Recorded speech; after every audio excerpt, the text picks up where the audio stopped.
kaitan dengan amaran ribut petir yang mana diramalkan berlaku di beberapa negeri di Semenanjung serta Sarawak dan Sabah bermula hari ini sehingga Khamis nanti. Dan pagi esok katanya NADMA melaporkan ribut petir di beberapa tempat di Selangor, Kuala Lumpur, Putrajaya, Negeri Sembilan dan Melaka selain 1-2 tempat di Perak, Pahang dan juga Johor.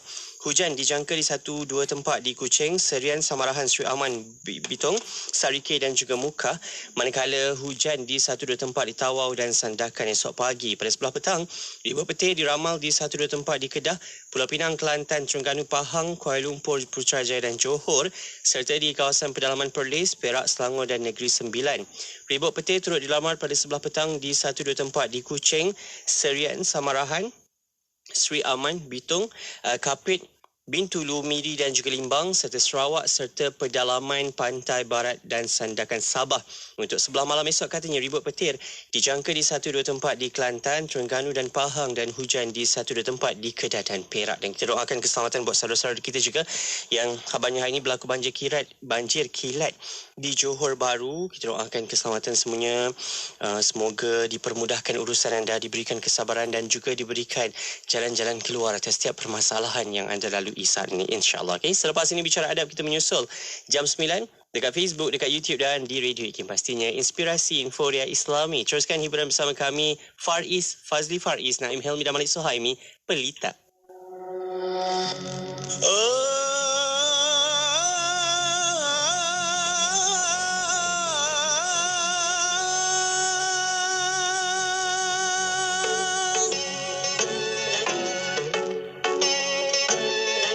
Darjatmu kan diangkat, bukti segala nikmat, begitulah ganjaran dari Tuhan.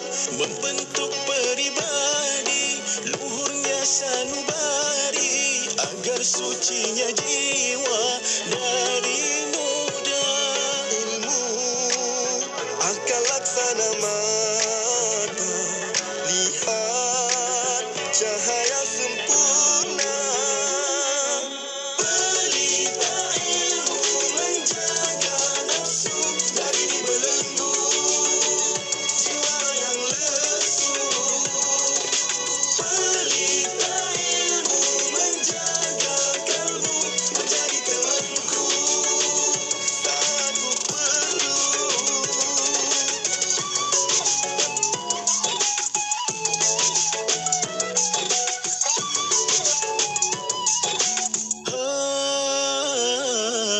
Menuntutnya ibadat, mencari satu jihad, begitulah hakikat kalam hikmah. Ilmu akan laksana mata, lihat cahaya sempurna.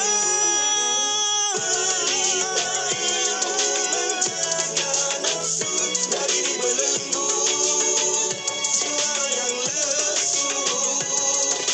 Pelita ilmu menjaga kalbu menjadi temanku saat ku perlu.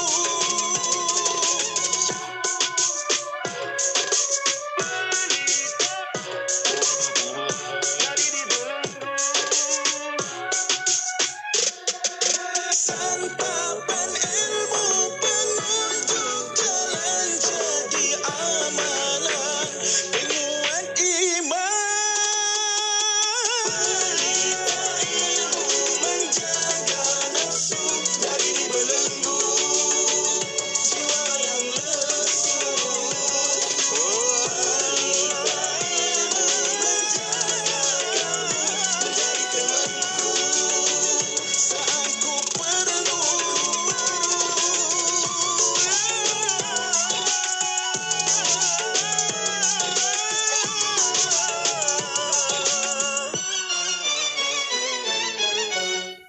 Inspirasi Inforia Islami. Semuanya di IKIM. Dengan nama Allah yang Maha Pemurah lagi Maha Mengasihani. Demi buah tin dan zaitun dan gunung Tursina serta negeri Mekah yang aman ini, sesungguhnya kami telah menciptakan manusia dalam bentuk yang sebaik-baiknya dan berkelengkapan sesuai dengan keadaannya. Kemudian jika ia panjang umur sehingga tua atau menyalahgunakan kelengkapan itu, kami kembalikan dia ke serendah-rendah peringkat orang-orang yang rendah, kecuali orang-orang yang beriman dan beramal soleh. Maka mereka beroleh pahala yang tidak putus-putus. Jika demikian kekuasaanku, maka apa pula yang menjadikan engkau seorang pendusta, berkata tidak benar mengenai hari pembalasan sesudah ternyata dalil-dalil yang membuktikan kekuasaanku mengadakan hari pembalasan itu? Bukankah Allah yang demikian kekuasaannya seadil-adil hakim? Surah At-Tin ayat 1 hingga 8. Daripada Ibnu Umar radhiyallahu anhuma, Rasulullah sallallahu alaihi wasallam bersabda, "Inna lillahi ta'ala ibadah ikhtassahum bihawaijin nas. يفزع الناس إليهم في حوائجهم أولئك هم الآمنون من عذاب الله." Maksudnya, sesungguhnya Allah Ta'ala mempunyai hamba-hamba yang mengkhususkan mereka untuk menunaikan keperluan hajat manusia. Mereka bersegera kepada golongan ini untuk meminta bantuan. Mereka itulah golongan yang aman dan terlepas daripada azab Allah. Hadis diriwayatkan oleh At-Tabrani. Perlis, Kedah dan Langkawi 89.0 FM.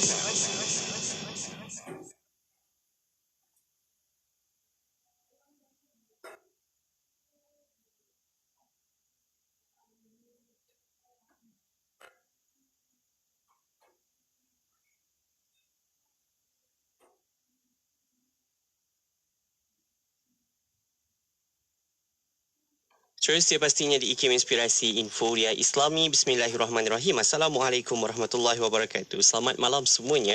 Anda teman-teman, kan saya Faiz Sajuk Osman dan bersiaran kita kali ini Selasa 9 malam untuk kita bawakan rancangan Bicara Adab kita. Tak lain tak bukan untuk sama-sama kita beroleh ilmu, untuk kita memperindah, memperelok peribadi kita, akhlak dan sahsiah kita, insyaAllah. Dan kali ini kita bawakan Bicara Adab kita bersama dengan Farid Ustaz Ahmad Salahuddin Harun. Dan pun bersama-sama kita dalam talian waktu ini untuk kita bawakan diskusi selanjutnya. Assalamualaikum Ustaz. Waalaikumsalam warahmatullahi taala wabarakatuh. Sihat kita Ustaz hari ini? Alhamdulillah sihat. DJ Faiz, apa khabar? Sihat? Sihat. Alhamdulillah. InsyaAllah Ustaz, kita doakan juga Ustaz sihat dalam keadaan yang baik, insyaAllah. Dan Ustaz kini berada di bumi Madinah dengan keberkatan yang ada pada Rasulullah SAW, insyaAllah. Kita sama-sama nak berkongsi ilmu kali ini untuk kita pelajari tak lain tak bukan adab-adab dan juga akhlak yang telah pun diajarkan oleh baginda Rasul sallallahu alaihi wasallam. InsyaAllah dalam Islam sebegitu precise, begitu detail diajarkan sehingga nak tidur pun ada adab-adab, ada perkara-perkara amalan yang perlu kita buat. Ustaz, kita nak mulakan pengajian adab kita kali ini tentang adab-adab tidur. Ustaz, silakan. Astaghfirullahalazim, astaghfirullahalazim, astaghfirullahalazim. Alladzi la ilaha illa huwal hayyul qayyum wa atubu ilaih. La ilaha illallah wahdahu la syarika lah. Lahul mulku wa lahul hamdu yuhyi wa yumit. وهو على كل شيء قدير ولا حول ولا قوة إلا بالله العلي العظيم. Assalamualaikum warahmatullahi ta'ala wabarakatuh. Kita mulakan pertemuan kita pada malam ini dengan membaca doa majlis ta'lim. Mudah-mudahan Allah Subhanahu wa ta'ala memberkati majlis kita pada malam ini. Allah Subhanahu wa ta'ala kurniakan kita kefahaman yang benar dan Allah Subhanahu wa ta'ala memberikan dan mengurniakan taufiknya kepada kita sehingga kita dapat beramal dengan apa yang kita pelajari dan dapat kita sampaikan juga kepada ahli keluarga, sahabat handai dan teman-teman kita yang lain.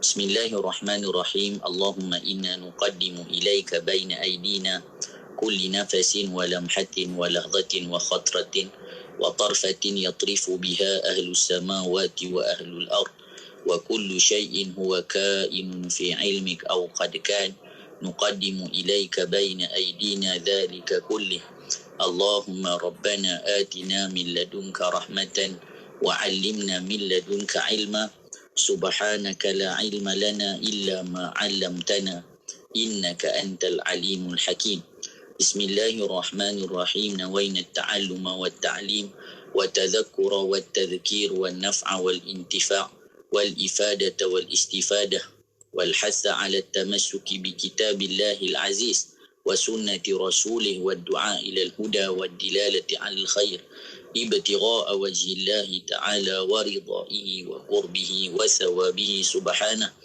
اللهم ألهمنا علما نفقه به أوامره ونواهيك وارزقنا فهما نعرف به كيف نناجيك يا أرحم الراحمين اللهم إنا نسألك فهم النبي وحفظ المرسلين وإلهام الملائكة المقربين اللهم أغننا بالعلم وزينا بالحلم وأكرمنا بالتقوى وجملنا بالعافية يا أرحم الراحمين اللهم إنا نستودعك ما قرأناه أو نقرأه في هذا المجلس وما قبله وما بعده فاحفظه علينا حتى ترده إلينا وقت احتياجنا إليه وصلى الله على سيدنا محمد وعلى آله وصحبه وسلم بسم الله الرحمن الرحيم رب اشرح لي صدري ويسر لي أمري واحلل عقدة من لساني يفقه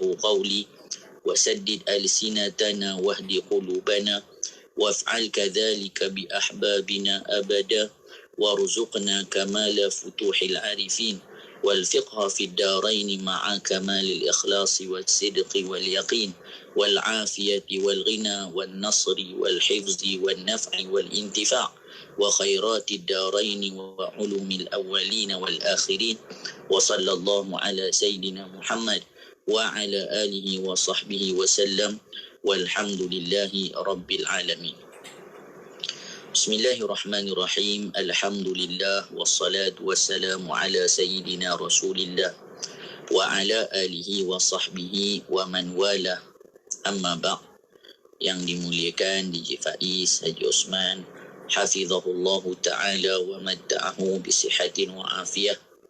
Sidang pendengar IKIM yang dimuliakan Allah, alhamdulillah, puji dan syukur kita panjatkan kehadrat Allah Subhanahu wa ta'ala dengan izin dan inayah daripada Allah Subhanahu wa ta'ala.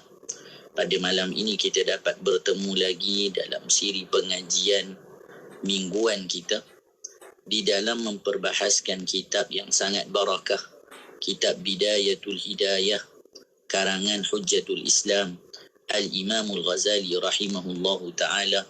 Mudah-mudahan kita mendapat keberkatan daripada kitab ini dan mendapat keberkatan daripada penulisnya dan kita dapat beramal dengan apa yang telah disebutkan oleh Al-Imam Al-Ghazali dalam perjalanan kita menuju Allah Subhanahu wa ta'ala. Allahumma amin ya rabbal alamin. Pada pertemuan kali ini kita akan sambung perbahasan kita di dalam adab-adab tidur ataupun dalam bab perbahasan ke-10 pada bahagian yang pertama. Ketika mana Al-Imam Al-Ghazali memulakan kitab ini dimulakan dengan adab-adab ketika bangun tidur. Maka sekarang bila mana beliau telah ceritakan apa yang dilakukan oleh setiap orang dalam kehidupannya daripada setelah bangun tidur dengan pekerjaannya, dengan menuntut ilmunya, dengan salatnya, maka tiba masanya setiap orang lepas kehidupan ataupun menjalani kehidupan seharian, tidak boleh tidak yang akan dilakukan adalah tidur. Maka kenapa dibahaskan ada adab tidur? Kerana kebiasaannya kalaulah kita ambil orang biasa tidur, katalah 8 jam. 8 jam ni orang kata standard orang tidur. Sebenarnya kita tak perlulah sampai 8 jam. 5 jam, 6 jam dah cukup. Tapi katalah kita ambil 8 jam. Maka kalaulah 8 jam daripada 24 jam sehari, maksudnya 1/3 daripada kehidupan kita adalah tidur. Maka ketika mana kalaulah kita hanya tidur kerana ingin memuaskan nafsu kita untuk berehat, jadi dia akan menjadi satu yang harus. Tidur je lah. Maka di sinilah para ulama melihat supaya walaupun seseorang tidur, tidurnya diberi pahala. Bagaimana? Dengan mengikuti tidur yang telah dianjurkan oleh baginda Nabi sallallahu alaihi wa alihi wa sahbihi wa baraka wasallam. Jadi, bagaimana kita nak maksimumkan ibadah dalam kehidupan seharian kita? Kita sebut sebelum ini dengan kita menghiaskan adab dalam apa yang kita lakukan. Antaranya adalah tidur. Maka orang yang dia dalam keadaan tidurnya mengikuti sunnah baginda Nabi, maka dia akan diberi pahala walaupun dia tidur. Inilah yang dilihat betapa pemurahnya Allah Subhanahu wa taala kepada umat baginda Nabi sallallahu alaihi wasallam. Jadi kita lihat apa yang disebut oleh Al-Imam Al-Ghazali dengan terjemahan yang telah diberikan oleh Syekh Ahmad Fahmi Zamzam rahimahullahu taala. Bismillahirrahmanirrahim. Adab tidur. Apabila engkau hendak tidur, maka hamparlah hamparanmu dalam keadaan menghadap kiblat dan tidurlah dalam keadaan mengiringkan badan ke sebelah kanan seperti berbaring orang yang mati di liang lahat. Jadi perkara pertama disebut oleh Al-Imam Al-Ghazali, letak hamparan. Maksudnya apa? Maksudnya nak bagi tahu kita kalau nak tidur buat persediaan. Jangan tidur merata-rata, depan TV tidur, tengah membaca tertidur, tapi buat persiapan. Buka hamparan. Pastikan kita buat persiapan nak tidur dan tidur di tempat yang telah ditentukan. Maksudnya dalam rumah kita ada bilik tidur dalam bilik. Sebab apa? Sebab bila mana kita tidur, kadang-kadang kita tak sedar, aurat kita terbuka, ataupun kadang-kadang tidur kita ada orang dia berdengkur kuat. Maka kita jaga semua, baik orang lain, baik diri kita. Kalau kita yang nak tidur, nak jaga maruah kita, nak jaga aurat kita. Kalau kita tidur mungkin ada yang bukan mahram dalam rumah kita, ipar duai kita ke, sepupu kita ke. Jadi kalau dalam kitab adab sebelum ni kita baca disebutkan jangan tidur di tengah orang ramai. Orang tengah bersembang dekat ruang tamu kat rumah, kita tiba-tiba tidur kat tengah-tengah tu. Sebab apa? Sebab adab ni menjaga diri kita dan menjaga orang lain dari memperkatakan tentang buka hamparan kita. Kalau dalam kitab adab sebelum ni disebutkan, kalau kita masuk bilik, tepuk-tepuk dulu kita punya tilam. Sebab takut-takut kadang-kadang mungkin ada mainan anak-anak kita yang tajam-tajam, ataupun mungkin ada kalau kita balik daripada musafir yang lama, takut ada yang tumpang-tumpang tidur. Jadi mengelakkan daripada berlaku apa-apa, maka ditepuk-tepuk dulu hamparan tilam kita. Kemudian disebutkan kaedah kita tidur menghadap ke arah kiblat. Apa yang menghadap ke arah kiblat? Dada kita menghadap ke arah kiblat. Maksudnya kita tidur di atas lambung kanan, yang mana ketika mana kita tidur, kita menghadap ke arah kiblat dada kita. Keadaan kita tidur itu seperti orang yang meninggal. Jadi para ulama sebutkan, yang pertama nak ingatkan kita dengan kematian. Sebab apa? Sebab orang yang tidur ni pun dia memang juga dipanggil matilah. Tapi Allah kembalikan roh. Jadi kita tidur di atas lambung kanan menghadap ke arah kiblat untuk ingatkan kita pada kematian. Kemudian kata Al-Imam Al-Ghazali, dan ketahuilah bahawasanya tidur itu seumpama mati dan bangkit dari tidur itu seumpama bangkit daripada kubur pada hari kiamat nanti.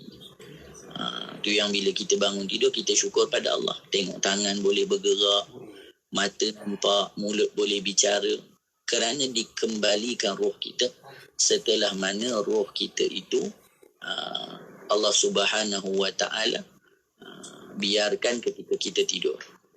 Baik.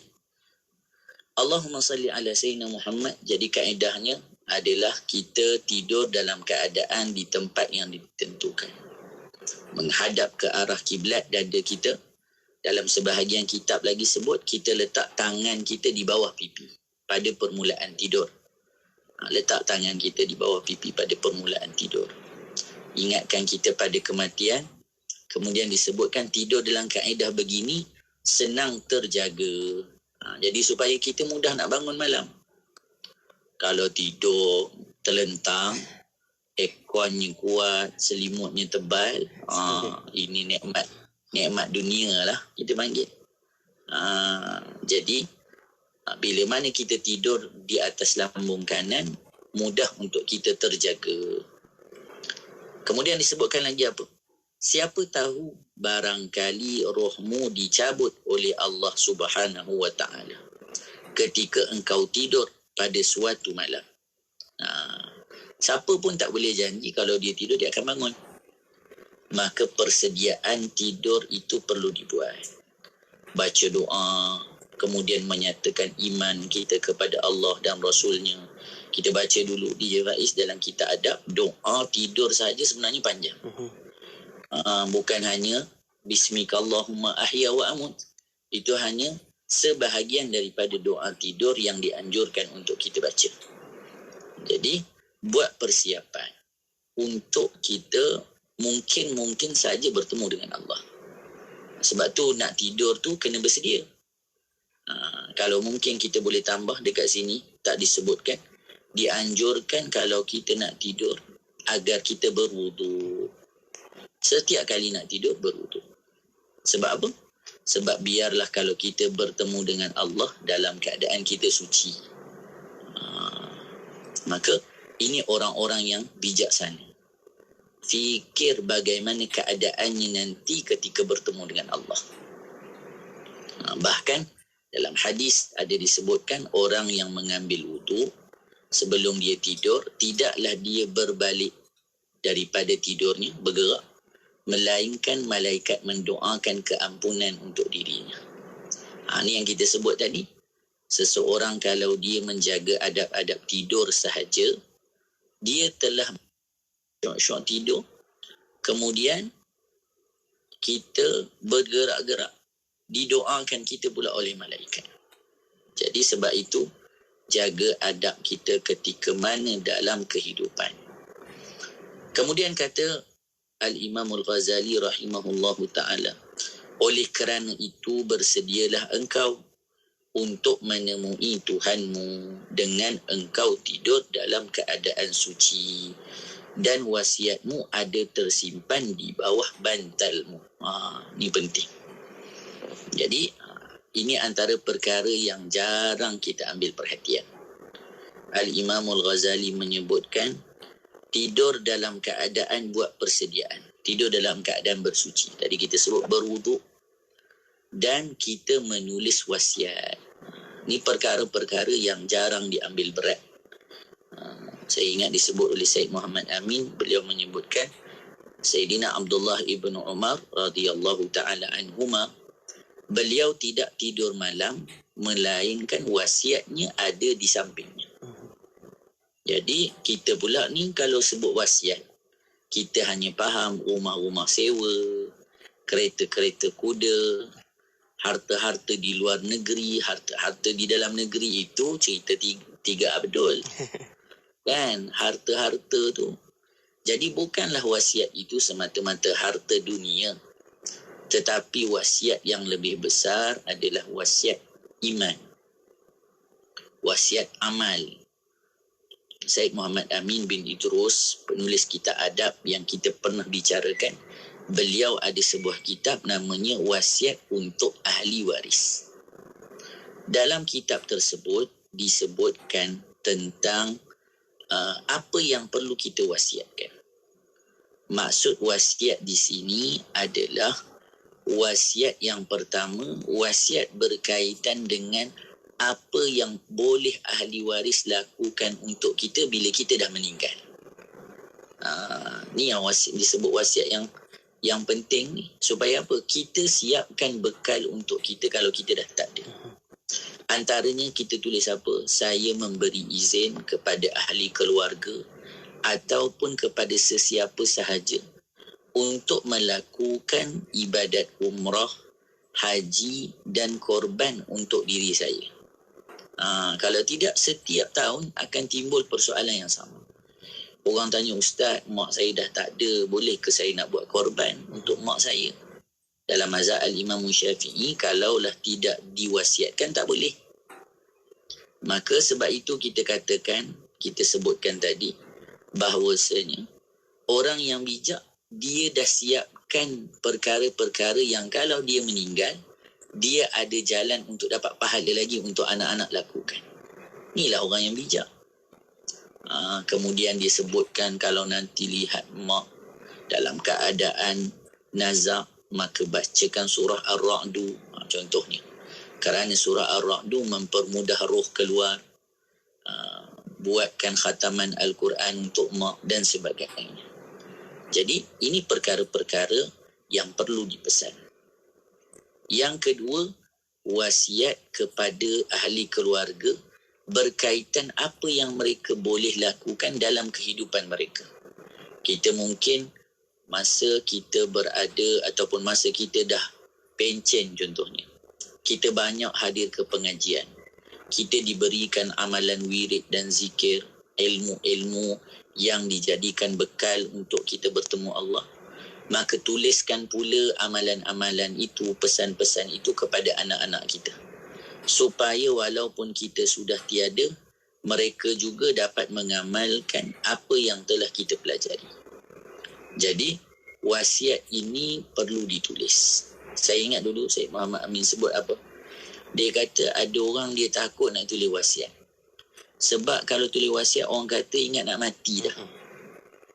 Jadi kata Syed Muhammad Amin, wasiat itu tidak memperpanjang umur seseorang, apalagi memendekkan umurnya. Jadi tak ada kaitan pun dengan mati kita cepat ke lambat. Mati kita dah ditentukan Allah masa ni, tidak akan cepat sekejap pun dan tidak akan lewat walau sedikit. Jadi pastikan wasiat kita dibuat ketika mana sebelum kita tidur, sebaiknya dia telah ditulis. Hendaklah engkau tidur di dalam keadaan bertaubat kepada Allah daripada segala dosa dan meminta ampun daripada segala kesalahan. Jadi menjadi tanggungjawab kita memohon ampun kepada Allah, memaafkan orang lain dan meminta maaf kepada orang lain. Jadi jangan bawa dendam kita masa tidur. Sebab apa? Ia bebanan kerohanian kita. Walaupun kita tidur 8 jam tapi tak puas tidur kita. Sebab apa? Sebab kita membawa bebanan kedengkian, balas dendam dan sebagainya. Kemudian, dan dalam keadaan engkau berazam bahawa engkau tidak akan mengulangi lagi sebarang maksiat yang pernah engkau kerjakan, dan berazamlah untuk membuat kebaikan kepada seluruh orang Islam jikalau Allah membangkitkan engkau pada esok hari. Datangkan niat-niat yang baik bila kita nak bangun esok. Apa kita nak buat? Kebaikan-kebaikan kepada diri kita, orang Islam dan seluruh penduduk, seluruh manusia. Supaya apa? Supaya bila kita bangun, maknanya kita bangun dengan niat-niat yang baik. Hendaklah engkau ingat bahawasanya pada suatu masa nanti, jasadmu akan terbujur sejuk di liang lahat. Sebelum tidur, ingat juga akan kematian yang bakal menjemput kita. Jadi insya-Allah berkaitan dengan apa yang kita nak kena ingat bila kita nak tidur, kita akan sambung selepas ini insya-Allah. InsyaAllah. Pada anda boleh terus ikuti bicara adab kita, menonton dekat Facebook dan juga YouTube kami. Kembali seketika nanti di IKIM, Inspirasi Inforia Islami. Bila kita bercakap tentang manusia, kita kena ingat, kita hendaklah fokus kepada insan itu dalam aspek yang rohnya. Sebab hari ini, dalam dunia hari ini, kekalutan hari ini yang kita banyak. Intisipasi agama itu adalah sesuatu yang baik. Jadi seharusnya kalaulah ada kepelbagaian pun, kepelbagaian itu harus ditangani dengan harmoni. Mengungkap persoalan kefahaman Islam dalam kehidupan. Anda mahukan lebih pencerahan? Tanyalah kami dalam Fas'aluna setiap hari Rabu jam 5.10 petang. Fas'aluna, tanyalah kami. Semestinya diikim inspirasi euforia Islami. Siti, kamu ni kejap solat, kejap tak. Jangan buat main-main, Siti. Sibuk, Mak. Masa terhad sikit. Manakah nak rehat untuk makan lagi? Nak cuci makeup sebelum solat lagi? Dah tahu masa tu terhad. Carilah sesuatu yang memudahkan. Kamu tengok Sisa tu. Sempat aja dia nak bersih dan tanggalkan makeup sebelum wuduk. Dia pakai hot set kosmetik Nuraisa, Mak. Nuraisa kosmetik mesra wuduk tu? Habis tu, kenapa kamu tak pakai hot set kosmetik Nuraisa juga? Nuraisa kan kosmetik mesra wuduk. Jom setiap bersama-sama kami di IKIM Inspirasi Inforia Islami untuk bicara adab kita. Adab-adab tidur kita bawakan. Perkongsian oleh Al-Imamul Ghazali menerusi kitab Bidayatul Hidayah. Kita bawakan karya Hujjatul Islam kita, insyaAllah. Dan kita nak sambung lagi apa yang boleh kita buat sebelum kita tidur dan adab-adab tidur kita ni. Ustaz, silakan. Bismillahirrahmanirrahim. Terima kasih diucapkan kepada Faiz Haji Osman hafizahullah ta'ala wa matta'ahu bisihatin wa afiyah. Kita sambung lagi perbahasan kita di dalam kitab Bidayatul Hidayah. Kata Al-Imamul Ghazali, bila kita nak tidur, ingat bahawasanya akan sampai suatu masa nanti jasadmu akan terbujur sejuk di liang lahat. Yakni roh kita telah dicabut dari jasad. Engkau akan tinggal di sana bersendirian. Tiada siapa yang mahu bersamamu kecuali hanya amalanmu. Jadi disebutkan dalam hadis, bila kita meninggal, keluarga kita tinggalkan kita, harta kita tidak bersama kita, melainkan hanya amal. Maka carilah teman setia, itulah dia amal. Kerana yang lain akan meninggalkan kita. Dan tiada yang berfaedah di kala itu kecuali hanya usahamu. Maka disebutkan bahawasanya jangan kita risau tentang harta dan rezeki. Bila Allah sudah tetapkan, tidak akan siapa yang mampu mengambilnya. Tetapi risaulah tentang amal, kerana bila kita tiada siapa yang akan melakukannya. Amal kita hanya dilakukan oleh kita. Maka kita bertanggungjawab untuk beramal bagi bertemu dengan Allah Subhanahu wa ta'ala. Kemudian, dan janganlah engkau merangsang nafsumu untuk tidur lebih awal dengan mempersiapkan hamparan yang empuk-empuk, kerana tidur adalah mengosongkan bagi makna kehidupanmu. Imam Ghazali kata, jangan nak tidur lama je, kerana bila kita tidur lama, kita mengosongkan diri kita daripada amal. Jadi amal kita tak ada. Sebab apa? Sebab kita hanya tidur. Sebab itu tak dianjurkan untuk orang yang berpuasa, dia tidur sepanjang hari. Sebab apa? Sebab nanti akan kosong dirinya dari amal. Sedangkan berpuasa itu supaya kita tidak disibukkan dengan keinginan-keinginan syahwat. Tak makan, tak nak bercakap yang tak elok, supaya kita beramal. Jadi matlamat sesuatu ibadat itu perlu kita fahami dengan baik. Kemudian apa lagi disebutkan? Kerana tidur adalah mengosongkan bagi makna kehidupanmu, kecuali apabila engkau melihat bahawa jagamu itu merosak akan agamamu, maka ketika itu tidurmu adalah lebih selamat bagi agamamu. Kalaulah kita tidur kita itu boleh menyelamatkan kita daripada perkara yang tak baik, maka ketika itu tidurlah. Contohnya kalau kita duduk ramai-ramai kan. Kita duduk ramai-ramai di bilik contohnya. Kawan-kawan sembang yang tak elok. Kalau kita diam, dia orang tanya kita pandangan kita. Jadi lebih baik kita tidur. Selamatkan diri. Dan ketahuilah bahawasanya siang dan malam itu hanya 24 jam sahaja. Pendek je, 24 jam. Maka janganlah engkau tidur pada waktu siang atau malam lebih daripada 8 jam. Kerana 8 jam tu dah 1/3.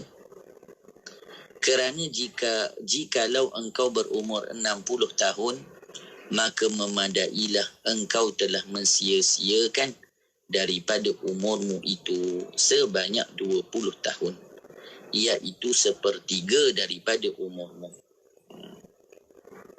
Sebelum engkau tidur, hendaklah engkau persiapkan miswakmu, alat untuk bersugi.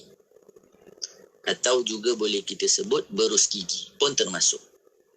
Jadi sebelum tidur, bersihkan dulu gigi kita.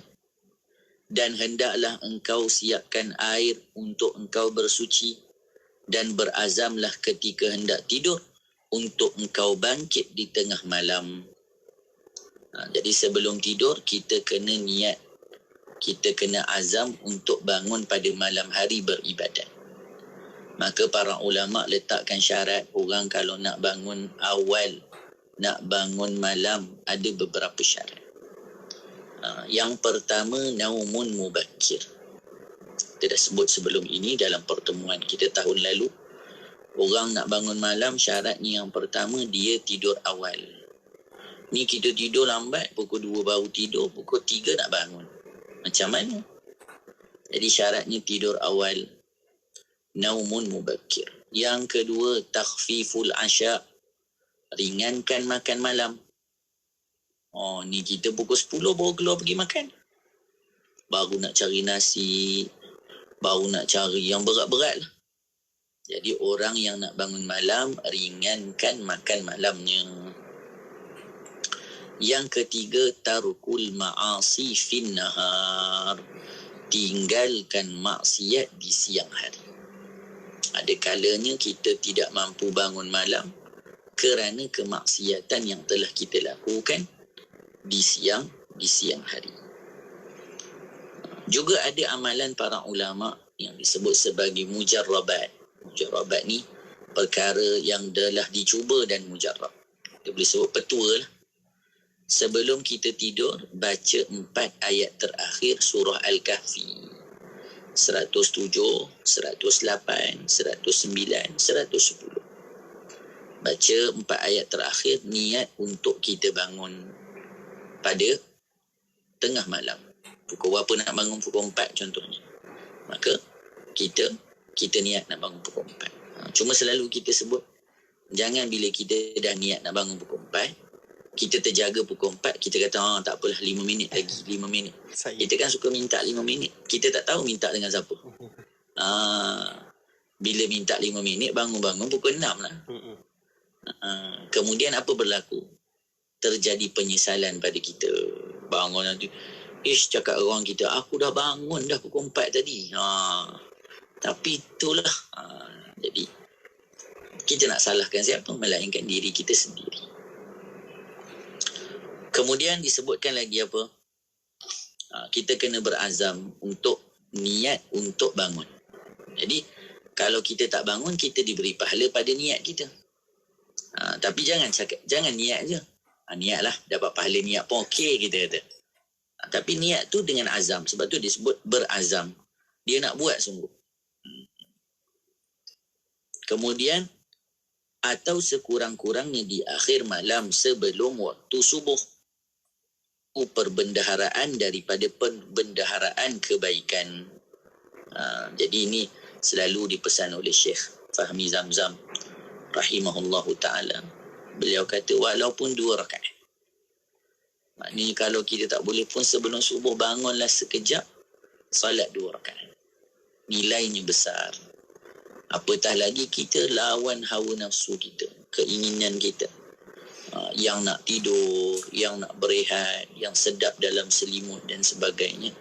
Maka melawan hawa nafsu itu sahaja satu bentuk mujahadah yang besar. Kemudian, maka hendaklah engkau memperbanyakkan perbendaharaanmu untuk menghadapi hari kefakiranmu, dan harta dunia ini sedikit pun tidak akan berguna bagimu. Kenapa kita nak solat malam, nak bangun malam, membanyakkan bekal nanti untuk bertemu dengan Allah. Sebab nanti kalau kita tak ada bekal, kitalah orang yang fakir. Kitalah orang yang fakir di hadapan Allah. Amal ni tak ada, semuanya tak ada. Bahkan kita takut lagi bila mana kita membawa pahala yang banyak, rupa-rupanya kosong kita punya bakul daripada amalan. Kosong bakul kita daripada amalan. Tak ada apa-apa yang kita boleh bawa bertemu dengan Allah Subhanahu wa ta'ala. Kemudian, tidak akan berguna bagimu apabila engkau telah mati. Maksudnya apa? Harta dunia, tak ada apa yang boleh membawa kita untuk bertemu dengan Allah. Sebab itu disebutkan, siapakah orang yang paling beruntung? Orang yang ada anak yang soleh. Dan siapakah orang yang paling rugi? Orang yang kaya, yang mana ketika mana dia meninggal, 10 sen pun dia tak boleh bawa ke dalam kubur. Tetapi bila mana dia dibangkitkan, setiap sen yang dia punya akan Allah tanya. Jadi kita punya duit tak boleh buat apa-apa. Bahkan duit kita yang banyak-banyak, bila kita meninggal jadi milik orang lain. Jadi harta kita yang mana? Yang telah kita belanjakan. Itulah harta kita. Kemudian, dan baca olehmu ketika hendak tidur akan doa, Bismika Rabbi wa da'tu jambi wa bismika arfa'u faghfir li dhanbi Allahumma qini azabaka yawma tab'athu ibadak Allahumma bismika ahya wa amut wa a'udhu bika Allahumma min syarri kulli dhi syarr wa min syarri kulli dabbatin anta akhidun binasiyatiha inna rabbi ala siratim mustaqim Allahumma antal awwalu falaysa qablaka shay wa antal akhiru falaysa ba'daka shay wa antal zahiru falaysa fawqaka shay wa antal batinu falaysa dunaka shay Allahumma anta khalaqta nafsi wa anta tatawaffaha laka mamatuha wa mahyaha in amattaha faghfir laha wa in ahyaytaha fahfazha bima tahfazu bihi ibadaka salihin Allahumma inni as'aluka al-afwa wal-afiyah Allahumma ayqidhni fi ahabba as-sa'ati ilayk wasta'milni bi ahabbil a'mali ilayk hatta tuqarribani ilayka zulfa wa tuba'idani an sakhtika bu'da as'aluka fatu'tiyani wa astaghfiruka fataghfirali wa ad'uka fatastajibali. Maka seterusnya janganlah kita tidur melainkan kita membaca doa. Kepada siapa? Kepada Allah Subhanahu wa ta'ala kita berharap agar Allah memelihara diri kita, agar Allah mengampunkan dosa kita. Bahkan kita tak mampu pun nak letakkan kita punya badan melainkan dengan izin daripada Allah Subhanahu wa ta'ala. Kita tengok sedikit doa tersebut, terjemahannya. Ya Allah, dengan namamu aku letakkan lambungku. Jadi letak lambung pun dengan izin Allah. Dan dengan namamu pula aku mengangkatnya, maka ampunilah dosa-dosaku. Sebelum tidur, mohon agar Allah ampun dosa kita. Supaya kalau kita meninggal, kita diampunkan. Ya Allah, jauhkanlah aku daripada siksaanmu di hari engkau membangkitkan hamba-hambamu. Ya Allah, dengan nama-Mu aku hidup dan dengan nama-Mu aku mati.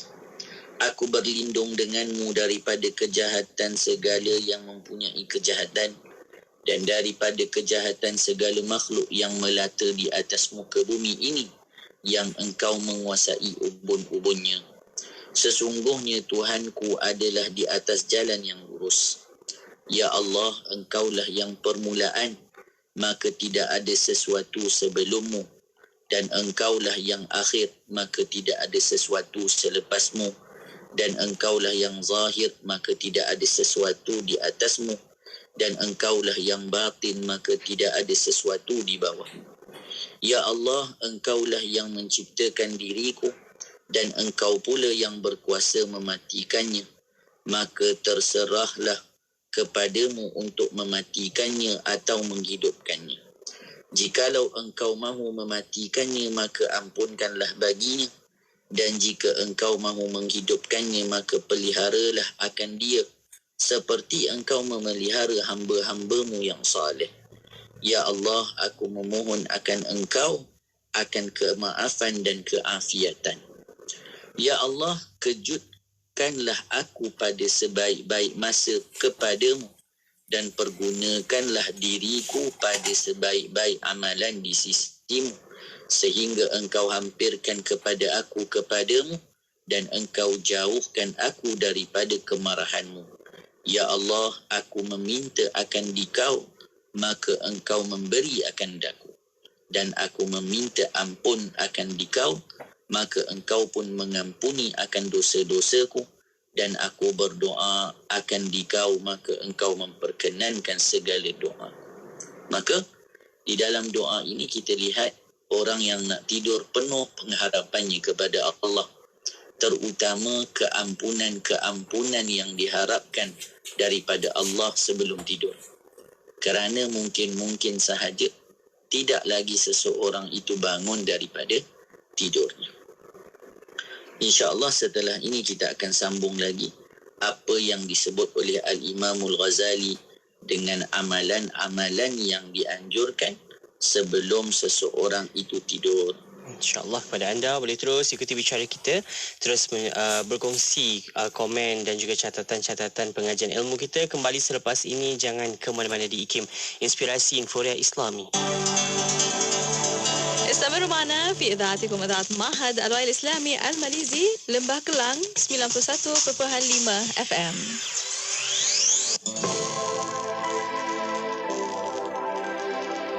Genggam bara api biar sampai jadi arang.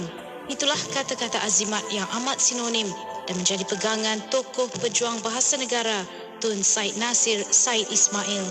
Menyingkap latar belakang beliau, Tun Said Nasir dilahirkan di Batu Pahat, Johor pada 7 Mac 1921. Beliau menerima pendidikan awal di Sekolah Inggeris Kerajaan di Batu Pahat dan kemudian mengikuti latihan penolong nazir di Maktab Perguruan Sultan Idris MPSI Tanjung Malim dan di Kuala Kangsar. Beliau mula berkhidmat dengan Pejabat Pelajaran Johor sebagai penolong nazir sekolah-sekolah Melayu di Batu Pahat dari tahun 1942 hingga tahun 1949.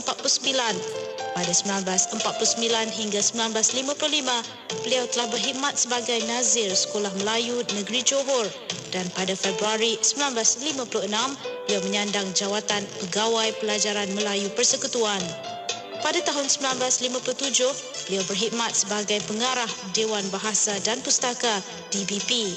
Dari sinilah beliau meneruskan perjuangan menegakkan kedaulatan bahasa Melayu dengan banyak memberi sumbangan melalui usaha-usaha yang dilakukan seperti mengetuai rombongan Malaysia ke Indonesia untuk menghadiri pertemuan penyamaan ejaan Malaya Indonesia. Beliau juga pengasas gerakan Bulan Bahasa Kebangsaan dan dalam memperluaskan penggunaan bahasa Melayu dalam bidang ekonomi, sosial dan kebudayaan, beliau mewakili DBP ke mesyuarat penerbitan buku anjuran UNESCO di New Delhi, Rangoon, Jepun dan Amerika Syarikat. Antara sumbangan yang paling penting beliau bagi mendaulatkan bahasa kebangsaan termasuklah mencetuskan dan menerajui kempen Bulan Bahasa yang dilancarkan pada awal tahun 1960-an. Beliau turut menjelajah ke seluruh negara bagi menggerakkan kempen ini.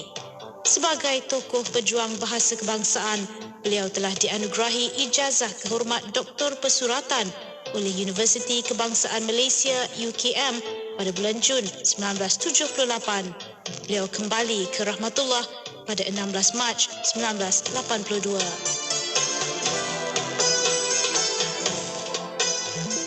Kuantan 89.6 FM. Teruskan bicara kami bersama dengan IKIM Inspirasi Info dan Islami. Dalam bicara adab kita bersama dengan Al-Fadhil Ustaz Ahmad Salahuddin Harun untuk kita bawakan pengajian bicara adab tentang adab tidur, dan kita nak sambung berkaitan dengan amalan-amalan yang boleh kita lakukan sebelum kita tidur. Ustaz, kita nak sambung lagi. Ustaz, silakan. Bismillahirrahmanirrahim. Terima kasih kepada DJ Faiz, Haji Osman, sidang pendengar IKIM yang dimuliakan Allah. Kita sambung perbahasan kita dalam kitab Bidayatul Hidayah karangan Al-Imam Al-Ghazali dalam membicarakan adab-adab tidur. Kata Al-Imam Al-Ghazali rahimahullahu ta'ala, setelah itu hendaklah engkau membaca Ayatul Kursi. Jadi Ayatul Kursi ini memang ia merupakan amalan yang kita dianjurkan untuk membacanya, antaranya setiap kali selepas salat. Juga ditambah lagi di sini sebelum kita tidur. Dan amanar Rasul sampai ke akhir dan sampai ke akhir. Dan surah Al-Baqarah dan surah Al-Ikhlas. Dan surah Al-Falaq dan surah An-Nas. Jadi amanar Rasul tu sehingga akhir ayat Al-Baqarah. Surah Al-Ikhlas, surah Al-Falaq, surah An-Nas. Ini adalah amalan-amalan untuk menjadi tahsinat, penjagaan bagi diri kita, pendinding bagi diri kita, supaya kita dalam pemeliharaan. Dan Al-Mulk, dan berusahalah supaya engkau tidur di dalam keadaan berzikir. Baca surah Al-Mulk. Jadi surah Al-Mulk ni dibaca selepas kita sembahyang Isya. Maknanya lepas dah solat Isya tu dah boleh baca dah. Tak semesti kena tunggu duduk atas katil baru nak baca. Tak, boleh baca awal. Dan berusahalah supaya engkau tidur dalam keadaan berzikir. Bahkan antara zikir yang kita boleh baca, Subhanallah 33 kali, Alhamdulillah 33 kali, Allahu Akbar 34 kali. Disebutkan orang yang baca zikir-zikir ini sebelum tidur, maka bila dia bangun, Allah beri pada dia kekuatan. Kita ni kan tidur supaya nanti bila kita bangun, kita bertenaga. Kita boleh buat kerja. Kalau kita tidur makin kita lembek, itu tak mencapailah matlamat tidur tersebut. Jadi itu antara amalan yang dianjurkan. Banyak lagi dalam kitab adab kita dah sebut sebelum ini berkaitan dengan adab-adab tersebut. Kemudian, dan dalam keadaan suci, maka siapa yang mengerjakan yang demikian itu nescaya naik rohnya ke atas arasy dan akan ditulis seperti orang yang bersembahyang sampai masa ia bangun dari tidurnya itu. Ini yang kita sebut bahawasanya orang yang ketika mana dia nak tidur, dia berwuduk, maka dia sedang tidur dalam keadaan ibadah. Ini adalah orang yang bijaksana. Apabila engkau bangun dari tidur, maka kerjakanlah seperti apa yang telah disebut sebelum ini. Ni yang kenapa kitab-kitab ni kena dibaca daripada mula. Kalau tidak, sebelum ini itu yang mana? Yang dibahaskan di permulaan berkaitan dengan adab-adab bangun tidur. Apabila engkau bangun dari tidur, maka kerjakanlah seperti apa yang telah disebutkan sebelum ini dan kekali olehmu mengikut tertib amalan yang telah disebutkan ini sehingga sampai ke akhir hayatmu. Tengok pesan Al-Imam Al-Ghazali. Suruh kita buat sungguh-sungguh. Dan apabila engkau merasa payah untuk mengekali tertib amalan-amalan ini, maka bersabarlah engkau seperti sabarnya sakit menelan ubat yang pahit. Sebab apa? Walaupun pahit, walaupun susah, tetapi ada kemanisan nanti setelahnya. Kalau sakit nanti sihat. Kalau orang yang menjaga ni, maka dia akan rasa bagaimana dirinya diberi pahala. Kerana mengharapkan sembuh dan renungkanlah betapa pendeknya umurmu walaupun engkau terpaksa hidup di dalam keadaan susah selama 100 tahun. Maka itu adalah masa yang singkat bila dibanding dengan kehidupanmu yang kekal abadi di negeri akhirat kelak. Kehidupan di dunia ni sekejap sangat. Satu hari di akhirat disebutkan 1000 tahun dunia. Maka kehidupan kita di dunia tiada yang boleh dibandingkan dengan keberadaan di akhirat. Maka berusahalah semampunya.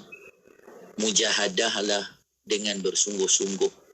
Tinggalkan keinginan diri menuju ke keinginan Allah Subhanahu wa ta'ala. Dan kemudian bila dibandingkan dengan kehidupanmu yang kekal abadi di negeri akhirat kelak, dan engkau fikirkan betapa engkau boleh bersabar di dunia ini, menahan derita dan kesusahan serta kehilangan berbulan-bulan, bahkan bertahun-tahun kerana hendak menghendaki kerehatan 20 tahun misalnya, maka betapa engkau tidak sabar menahan sedikit kesusahan yang akan menghasilkan kebahagiaan yang abadi yang tiada kesudahannya itu. Hidup yang abadi hanyalah nanti ketika mana berada di sisi Allah Subhanahu wa ta'ala. Dan janganlah engkau panjangkan angan-anganmu nanti. Orang yang hidupnya mengingati akhirat, dia tak panjang angan-angan. Sebab apa? Nanti engkau akan merasa malas daripada berbuat ibadah. Duk berangan jauh je, tak buat apa-apa lah. Bahkan hendaklah engkau fikirkan bahawa kematianmu itu sangat dekat sekali kepadamu. Dan katakan di dalam hatimu, bersabarlah engkau hari ini. Mungkin engkau akan mati pada malam nanti. Dan bersabarlah malam ini. Mungkin engkau akan mati pada besok pagi. Kerana mati tidak datang pada masa tertentu dan dalam keadaan yang tertentu. Jadi, kita ni kalau malas nak buat amal, kita cakap pada diri kita, buatlah, sabar sikit. Sebab apa? Takut-takut esok meninggal. Tak nak pergi ambil wudu, tak nak semayang. Kata semayang dulu. Takut apa? Takut nanti meninggal esoknya. Jadi itu cara untuk kita terus beramal. Ingatkan diri kita. Sebab itu antara sifat mahmudah adalah zikrul maut, mengingati kematian. Itu antara sifat yang baik. Kematian pasti datang, oleh itu bersiap-siap untuk menghadapinya adalah suatu kepastian pula, dan bersiap-siap untuk menghadapinya adalah lebih utama daripada bersiap-siap untuk mendapatkan kebahagiaan dunia. Bukankah engkau memang sudah mengetahui bahawa engkau tidak akan lama hidup di dunia ini? Barangkali umurmu hanya tinggal 1 hari atau hanya sekali bernafas sahaja lagi. Bahkan hidup kita ni, kita tak tahu keberadaannya. Kita kadang-kadang jumpa kawan kita malam tadi. Hari ini kita dengar berita dia telah bertemu dengan Allah. Maka hidup ni satu yang tak pasti. Kita tak tahu apa yang akan berlaku pada kita. Kita tak tahu apa akan berlaku pada orang lain. Maka jangan kita merasakan diri kita selamat daripada apa-apa. Begitulah hendaknya engkau menasihati dirimu setiap hari. Kerana jikalau engkau tidak mengandaikan mati itu dekat kepadamu, bahkan engkau mentakdirkan bahawa mungkin engkau akan hidup 50 tahun lagi. Rasa baru 20 umur saya, jadi lama lagi hidup ni. Apa akan jadi? Lalu engkau akan menyuruh dirimu berbuat taat. Sudah pasti dirimu tidak akan patuh kepadamu. Sebab apa? Rasa lama lagi hidup. Dan pasti ia akan menolak nasihatmu dan merasa berat untuk mengerjakan ketaatan.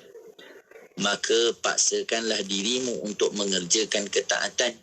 Nescaya engkau akan bergembira ketika engkau mati nanti dengan kegembiraan yang tidak ada kesudahannya. Tetapi jika engkau suka menangguhkan ketaatan dan tidak mengambil berat dalam masalah ini, pasti engkau akan menyesal kerana kematian akan datang menemuimu pada masa yang tidak disangka-sangka. Seperti mana kita sebut, jangan kita jadi orang yang Allah sebut farji'na na'mal salihah. Bila dah sampai akhirat, minta kepada Allah nak patah balik, nak buat amal kebaikan. Amal kebaikan itu bukan nanti di akhirat, tetapi di dunia lagi. Ketika itu engkau akan menyesal dengan penyesalan yang tiada ada kesudahannya. Dan hendaklah engkau mengingati satu pepatah Arab. Wa inda sabahi yuhmadul qawmus sura. Dan di waktu pagi akan dipuji kumpulan yang telah berjaya berjalan pada malamnya. Dan apabila engkau sudah mati, barulah apa yang aku sebutkan tadi menjadi kenyataan. Seperti firman Allah, wala ta'lamunna naba'ahu ba'da hin. Maksudnya, dan selagi akan kamu ketahui kebenaran apa yang dikhabarkan kepadamu pada suatu masa kelak. Setelah kami selesai menyebutkan susunan wiridmu ini, maka akan kami sebutkan pula kaifiat untuk engkau sembahyang, puasa dan adab-adabnya, dan sembahyang berjemaah serta adab-adab sembahyang berjemaah. Jadi, Al-Imam Al-Ghazali telah sempurnakan menyebutkan kepada kita apa yang perlu kita lakukan dalam kehidupan seharian. Apa adab-adab yang kita perlu jaga. Dan sekarang Al-Imam Al-Ghazali akan perbahaskan pula berkaitan dengan ibadah, bagaimana cara melaksanakannya dan juga bagaimana pula adab-adabnya. Jadi, adab-adab kehidupan dah dijelaskan. Sekarang ni adab-adab dalam ibadat pula. Sembahyang, semua orang sembahyang. Tetapi bagaimana menyusun salat itu agar mencapai matlamat yang Allah kendaki. Bagaimana salat itu boleh mencegah daripada perkara keji dan mungkar. Bagaimana salat itu nanti diterima Allah akan dibahaskan lagi oleh Al-Imam Al-Ghazali di dalam bab-bab berikutnya, insya-Allah. InsyaAllah, jazakumullah khair Ustaz untuk perkongsian kita kali ini. Kita bawakan tentang adab-adab tidur, dan semoga yang dah pun kita pelajari, semoga kita direzekikan untuk kita beramal. Semoga tidur kita ini yang dah pun kita pelajari dengan amalan-amalan yang insyaAllah kita akan laksanakan. Semoga ini bernilai ibadah di sisi Allah Subhanahu Wa Taala, dan semoga tidur kita juga dalam peliharaan Allah Subhanahu Wa Taala, insyaAllah. Ustaz, terima kasih banyak untuk ilmunya hari ini. Semoga Ustaz diberikan kesihatan yang baik, dapat bersama-sama dengan kita dalam peliharaan Allah Subhanahu Wa Taala sentiasa. Ustaz, terima kasih. Amin. InsyaAllah Ustaz, ada kesempatan kita jumpa lagi minggu depan Ustaz. InsyaAllah. Assalamualaikum. Waalaikumsalam warahmatullahi ta'ala wabarakatuh. Jadi anda terus ikuti bicara kami pastinya hanya di IKIM Inspirasi Inforia Islami. Sebar-sebarkan info dan juga ilmu ini pada sahabat-sahabat kita. Terus dengarkan IKIM Inspirasi Inforia Islami. Radio IKIM memberi anda pengisian terbaik di waktu pagi bersama Pian dan Lukman di Warna Pagi IKIM. Setiap Isnin hingga Jumaat, 6 hingga 10 pagi. Pakar-pakar yang lain kepada masalah perubatan kecemasan. Stroke ialah masalah perubatan kecemasan. Diiringi dengan lagu-lagu nasyid terbaik di Malaysia.